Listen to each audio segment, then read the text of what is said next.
Hi and welcome! In our last video we had this amazing time along the Chobe River in Botswana, and now it's time to explore the rest of Chobe National Park.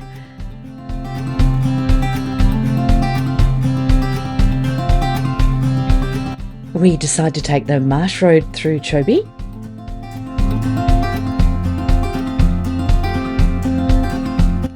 and then end up in Maun, where we find some local treats and an amazing chopper ride over the Okavango Delta.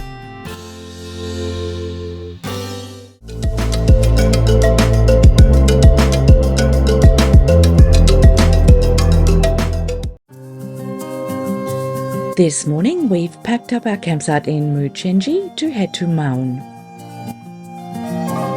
There are a couple of ways to get there. You can either take the bitumen from Muchenje back to Kasane, all the way down to Nata and west to Maun, or the very sandy tracks all the way through Chobe National Park. Either way promises to be about a 10-hour drive, so we're leaving early. Oh, and we're opting for the sand road.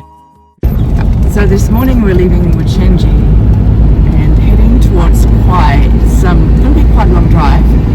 We've been told the roads are mainly sandy tracks and gravel and are pretty ordinary, and that it might take us about sort of 9 to 10 hours, but we'll see how we go. We've left fairly early, as I said before, and are pretty well stocked cast with fuel, and we're looking forward to exploring the area. The drive takes us mainly through Chobe National Park, past Savuti, which is a pretty well-known campsite, but it's something that you have to sort of book a year in advance, and we just didn't know where and when we were going to be there, so that just wasn't possible for us. So we're looking to get through to Kwai, which is quite a few campsites, and seeing what the day brings us, really.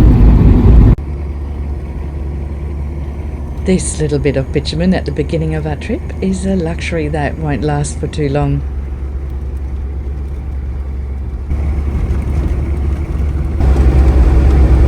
So Trucks for Africa is really our best friend, and it gives us all the little tracks that we don't get on an ordinary map, or Google doesn't provide, and it just helps us navigate.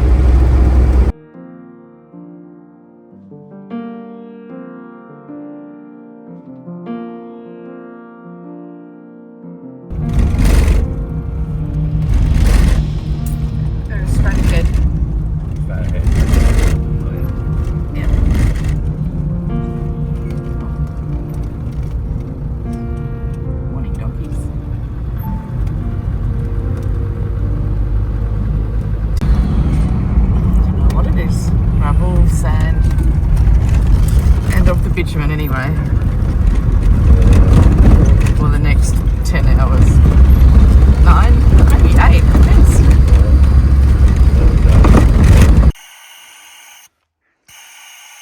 As usual, we let our tyres down to suit the road conditions.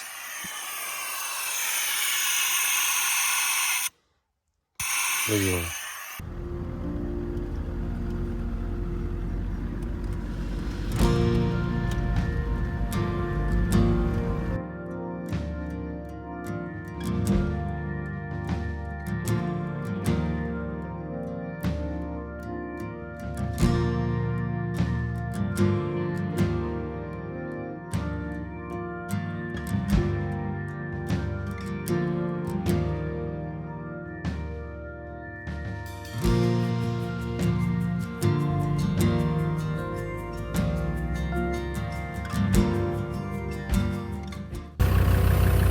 Let a bit too much air out of those tyres, Mark. Just a little bit. Go back up.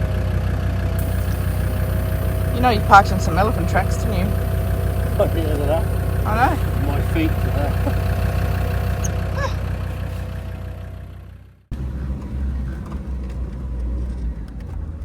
Our journey continues along a long sandy road. We're planning to enter the lower section of Chobe National Park via Goha Gate, which is at the northern end.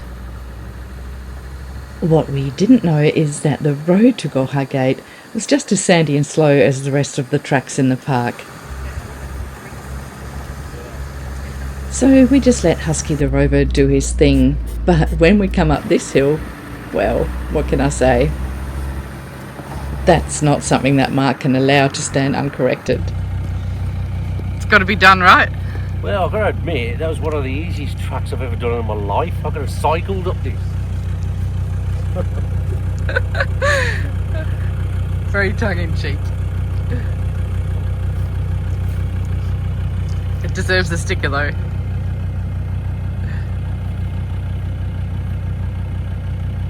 See, you made it if you drive in a Land Rover.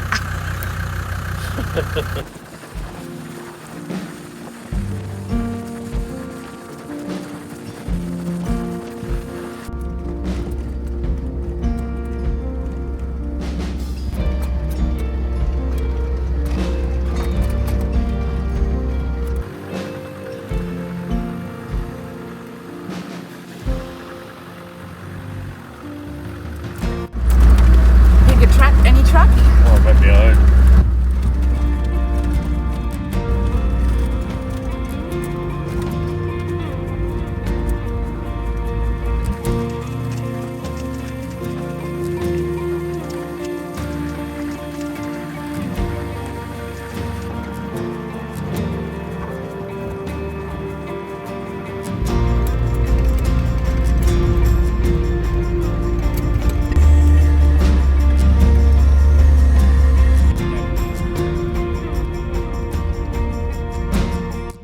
After what seems longer than a couple of hours, we arrive at the entrance to Chobe National Park.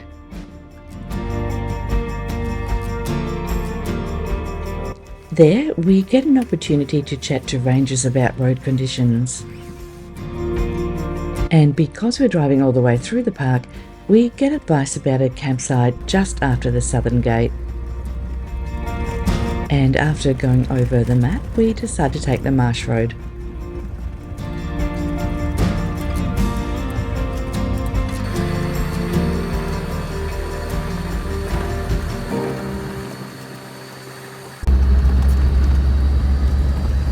Mark wanted sandy tracks today, so I'm giving him sandy tracks today.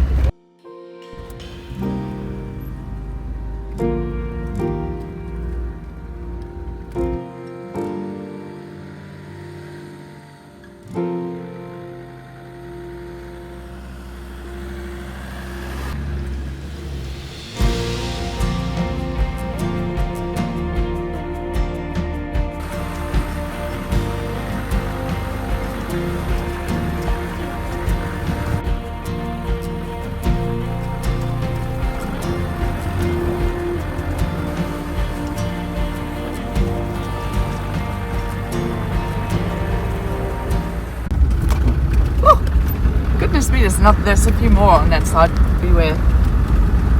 They're coming.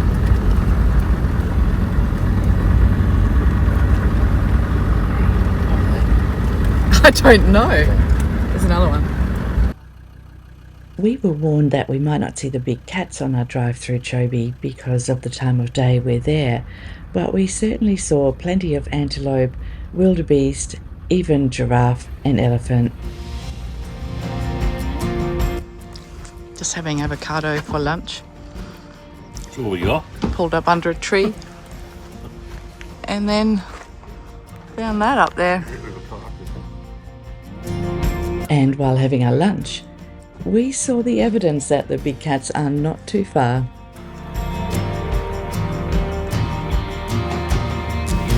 After lunch, we elect to drive a dry riverbed for a little while because the track there is pretty good going.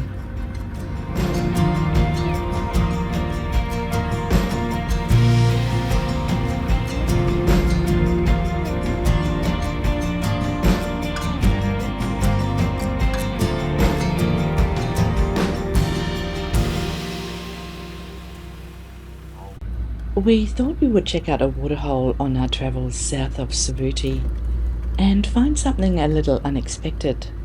This is a permanent waterhole, but it's also what looks like an elephant graveyard. There's at least 3 skulls here. All around the back, yeah. And on the other side.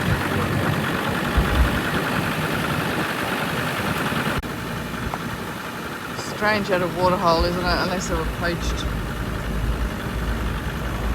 Although there is some information about poaching in Chobe National Park online, I couldn't find out if these elephants had fallen victims to poaching gangs. So we carry on with our journey through what is now the dry Savuti marsh.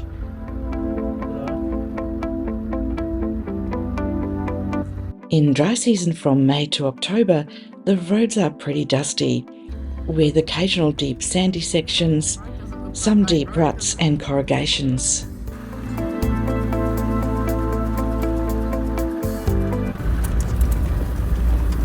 Our road really does look like it's going to disappear. Oh, bumpy.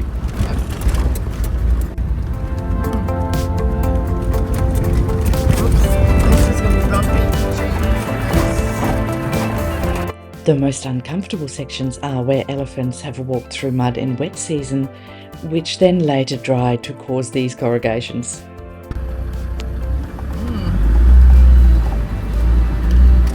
Oh, yep, there's a road. Oh, hey. Hey. Hey, Back we found it again.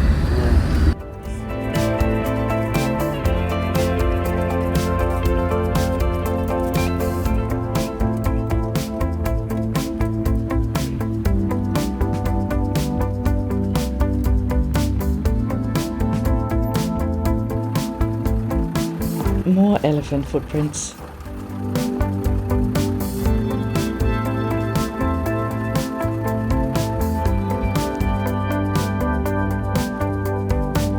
You can definitely see how in wet season the marsh becomes waterlogged and nearly impassable.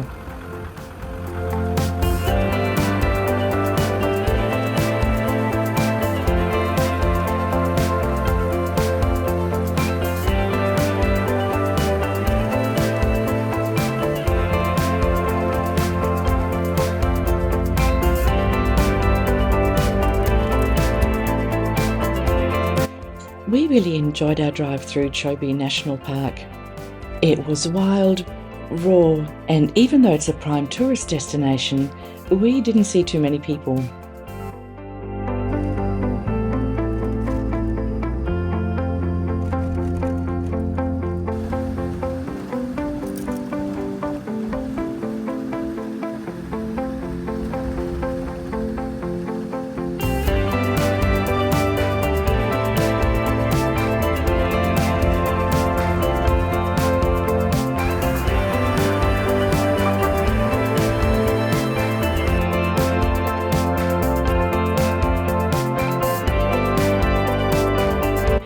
We did, however, see the largest herd of buffalo so far on our African travels.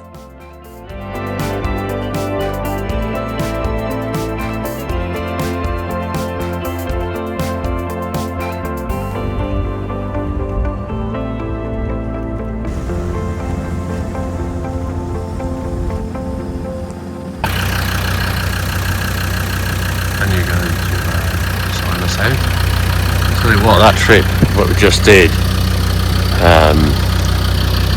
it was a good workout for the car.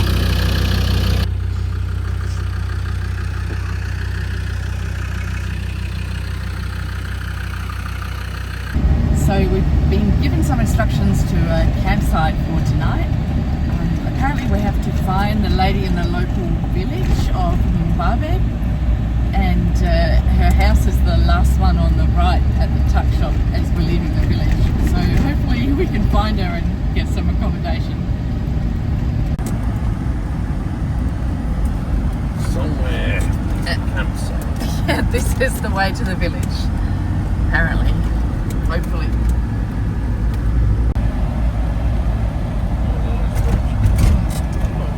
It's like water in there too. Running. It is. Yeah.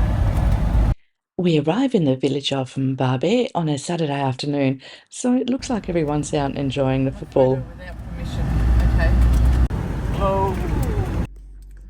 Is this the spot of it? It's a little tuck shop. So we've just been given directions to our campsite, and we're on our way.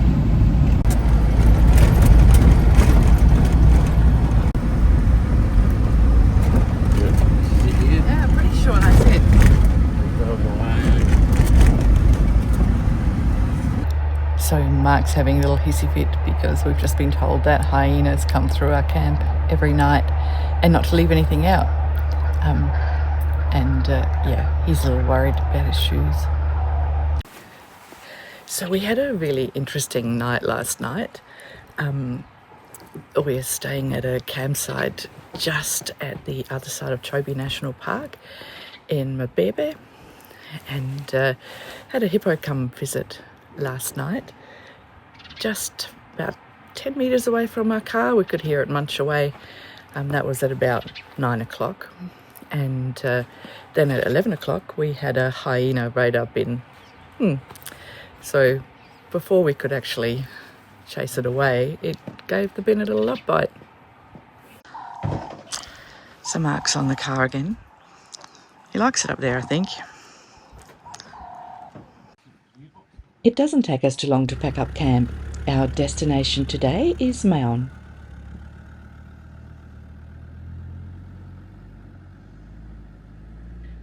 The road to Maun from our campsite is about 100 kilometres of sand, gravel, corrugations and unexpected potholes.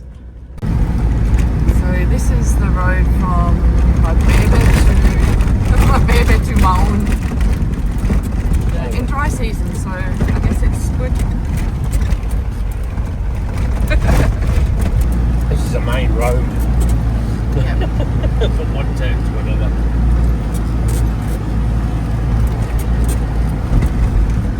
I'll absolutely never moan about the Bruce Highway again. The road looks like it's slowly improving, maybe.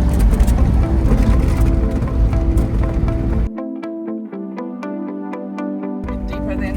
Oh, okay. More to come. I think so. I think that it's there from time to time. Yeah.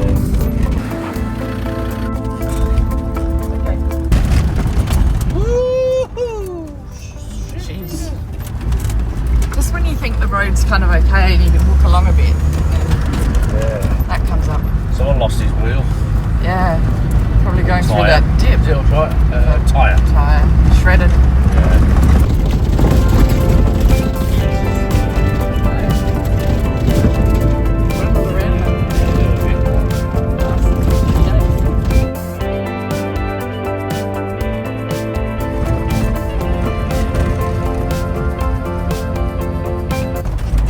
It's a disinfection point. Maybe you have to go through there. See something in it. Maybe our feet. I don't know. I think.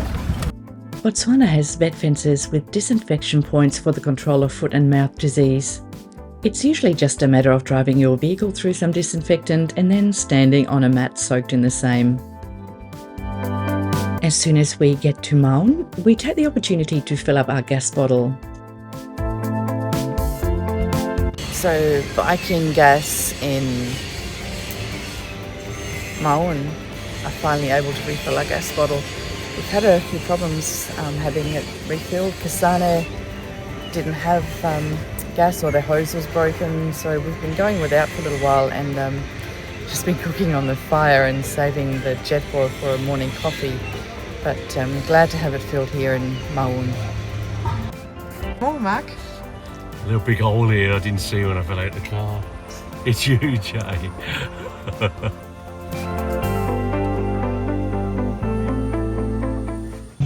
Clean. Dirty. But it also has made that trip. That was a hard day's drive. What this place is called again? Pedro's. Pedro's. This is Pedro's Chicken in... Apart from filling the gas bottle, we also fill our bellies and stock up on some groceries. Maun is a vibrant developing city with about 70,000 residents. It's the second largest city in Botswana, and apart from Kasane, the main hub for safari goers. You can stock up on or fix almost anything here before heading out into the wilderness. But it's also a place where people choose to rest after they've been out in the bush for a while. We found a great campsite at the back of a lodge and chose to relax for a few days.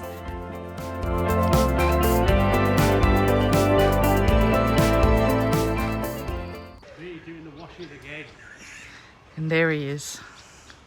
He's a good man. He's just done the washing while I had a shower. Washing's done.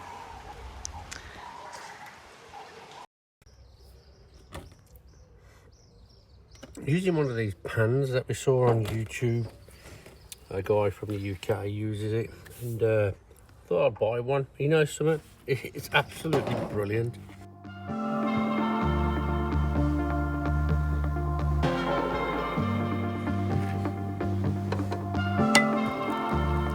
The end results. Toast as well. Toasties. Now that the washing and lunch are done, we spend the rest of the afternoon sorting travel plans before heading out for the evening.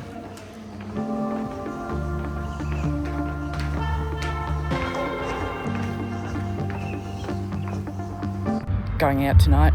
We heard there's a brewery up the road, so we're walking, getting a taxi back. That's the plan. If I remember to get back.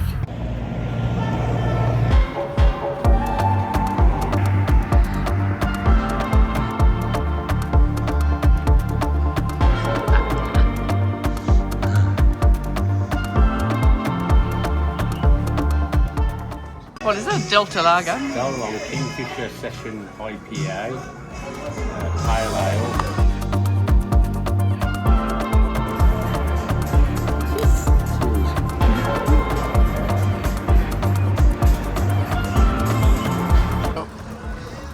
Tomahawk steak with some salad, and you had. What did you have, Anya? Really? Okay. Now we're trying to find a taxi back to our place. So we caught a taxi for most of the way, and now we're walking back to our campsite, just the last little bit. It's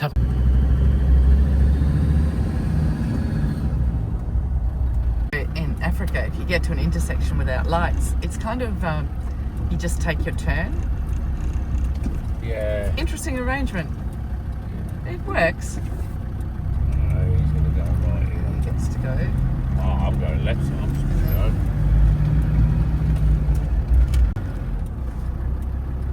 go. Just going to head to the mall in Maun. It's pretty good. It's got a couple of supermarkets and pretty much everything you need.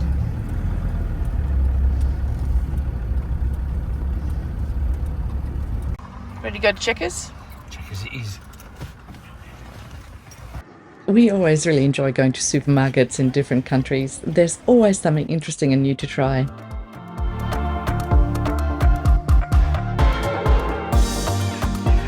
After shopping, we decide to drive through town to check out the river. Maun lies on the Tamalakane River. Its origins lie in Angola, and it fills as the floodwaters come through the Okavango Delta. Word in town was that the water was just coming through. Hello. Yeah. Have a good one. Heading back to our campsite, we're pretty excited because we've booked something a little bit out of the ordinary while we've been out.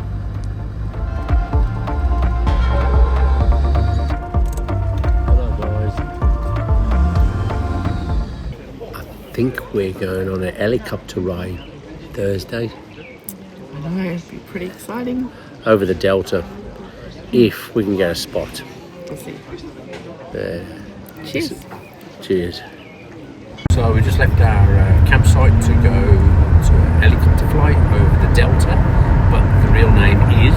Oh, the Okavango Delta. There you go. Very much looking forward to that. Yeah, can't wait. So when we get there, we'll video a few stuff, and obviously photos. Cool.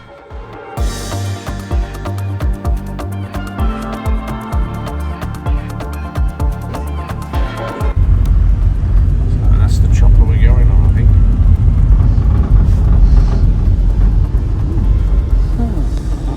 That's the dude who's going to fly it, hopefully.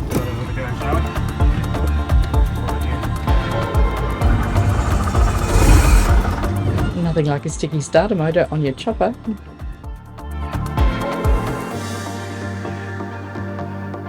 Luckily, Mark and I aren't nervous flyers, and Adam assured us that we were in good hands.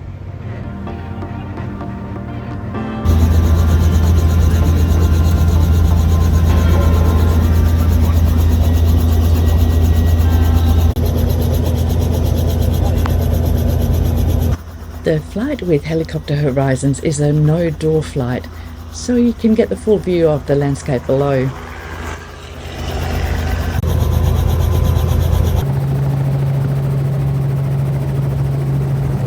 And that's exactly what we got.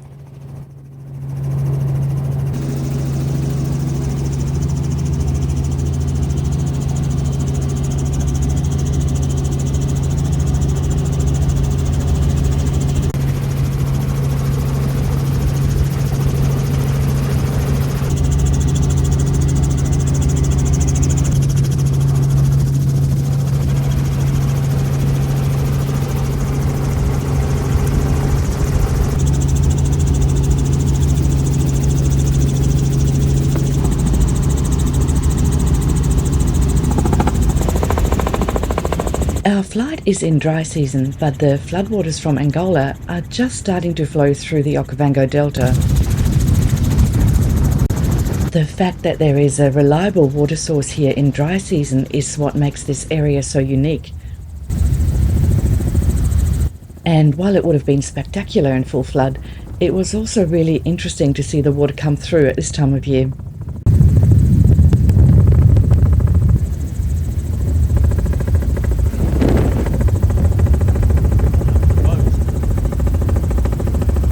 We follow the Tamalakane River for a while and spot quite a bit of wildlife, including elephant, zebra, ostrich, hippo, antelope and crocodile.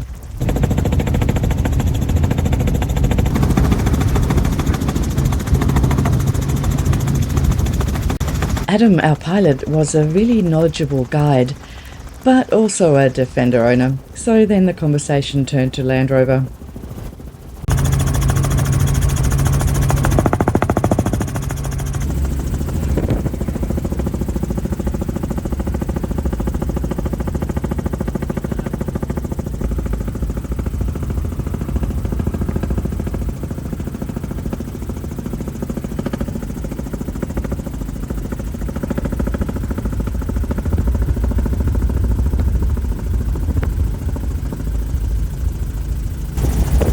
It was really cool to get a completely different perspective of the landscape surrounding us. We've spent hours driving through the surrounding grasslands, but from the air you get a completely different viewpoint. What was surprising to us is that the elephant herds below were completely undisturbed by our presence.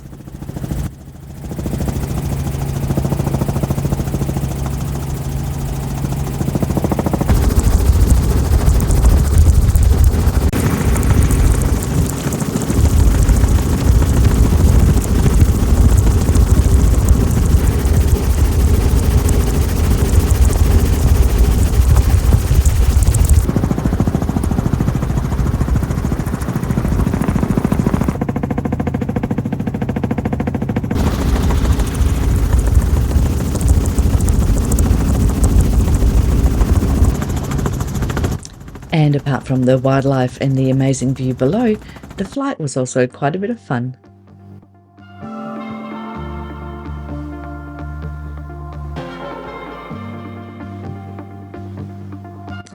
Eventually it was time to get back to our campsite to get ready for our departure the following day. So we've stayed in Maun now for about a week. We just needed to recharge somewhere, which has been really nice. A couple of nice things to do here, and unfortunately Mark was sick and now I am. But it's time to leave this morning, and we're heading towards the Botswana Namibia border. We're not going to cross today, we're going to stay about 100 kilometres off the border, and then we'll leave early in the morning and cross the border into Namibia then. Overall, we really enjoyed Botswana. We enjoyed the people, the simplicity, the wildlife, the scenery, and we could definitely recommend it to anyone wanting an overland adventure. But we're also looking forward to Namibia with excitement.